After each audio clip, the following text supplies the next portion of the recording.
महाराष्ट्र में इस वक्त सियासी सरगर्मी बढ़ी हुई है। महायुति के अंदर सब कुछ ठीक नहीं है। महायुति के अंदर की दरार अब खुलकर देखने को मिल रही है। इस बीच एक बड़ी खबर सामने आई है। महाराष्ट्र के उप मुख्यमंत्री एकनाथ शिंदे मानसून सत्र चलने के दौरान अचानक ही दिल्ली आ गए। राजनीतिक गलियारों में चर्चा है कि उन्होंने दिल्ली में केंद्रीय गृह मंत्री अमित शाह से मुलाकात की है और ये मुलाकात अब चर्चा का विषय बन गई है। तो क्या है इस मुलाकात के सियासी मायने और क्या है पूरी खबर, देखिए इस रिपोर्ट में। महाराष्ट्र की महायुति सरकार में तनाव बढ़ता दिखाई दे रहा है। उप मुख्यमंत्री एकनाथ शिंदे लगातार दबाव में हैं।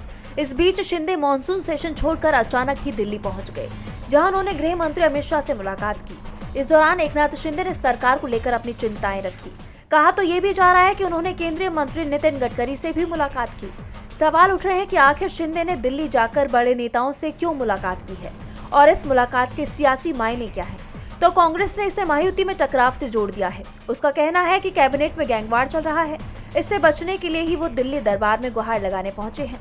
कांग्रेस विधायक नाना पटोले ने कहा, एकनाथ शिंदे राज्य कैबिनेट में चल रही गैंगवार से बचने के लिए दिल्ली गए हैं। राजनीतिक विश्लेषक भी इस यात्रा को अहम मान रहे हैं, क्योंकि उद्धव और राज ठाकरे की मनसे के बीच एकता स्थापित हो रही है। ऐसी स्थिति में एकनाथ शिंदे की शिवसेना को मुश्किल हो सकती है। माना जा रहा है कि इसी पर चर्चा के लिए शिंदे दिल्ली आए। तो वहीं शिवसेना यूबीटी नेता संजय राउत का दावा है कि शिंदे ने दिल्ली में शाह से मुख्यमंत्री देवेंद्र फडणवीस की शिकायत की। शिंदे ने कहा कि फडणवीस उन्हें काम नहीं करने दे रही हैं और वो उनके लिए समस्या बन गए हैं। बता दें कि पिछले कुछ वक्त से सीएम फडणवीस लगातार शिंदे को तल्ख तेवर दिखा रही हैं। शिंदे गुट के विधायक के खिलाफ एक्शन लिया जा रहा है, तो वहीं ठाकरे गुट के नेताओं पर कोई कार्रवाई नहीं हो रही।